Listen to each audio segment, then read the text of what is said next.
அரசகம் ஜெமினி பார்சன் வணிக வளாகத்தில் அரண் IAS அகாடமி துவக்க விழா நிகழ்ச்சி நடைபெற்றது.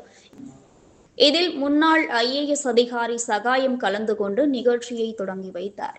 அப்போது பேசிய சகாயம் அவர்கள், அரசு பணியில் மிக உயர்ந்த பதவியில் பணியாற்றுவது என்பது மிக சவாலான ஒன்றாகும்.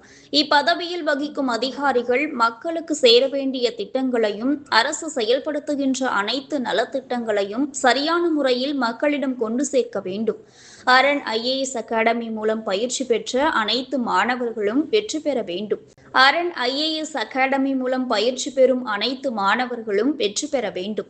நம்முடைய எண்ணங்களை சரியான பாதையில் நிறுத்தி அரசுக்கும் மக்களுக்கும் உதவிட சரியான பாதையை வகுக்க வேண்டும் என்பதே எனது முக்கிய நோக்கம் என்று பேசினார். சாதாரண ஒரு விவசாயியின் மகனாக வளர்ந்த எனக்கு ஆட்சியருக்கான அதிகாரம் என்ன, அவற்றால் நாம் என்ன சாதிக்க முடியும் என்பதை உணர்ந்துள்ளேன். அந்த அதிகாரத்தை சொல்லிக் கொடுத்தது எனது தந்தை. அதன் அடையாளமாக நான் IAS தேர்வு முடித்து மக்களுக்கு அர்ப்பணிப்புடன் பணி செய்து வருகிறேன் என நெகிழ்ச்சியுடன் கூறினார்.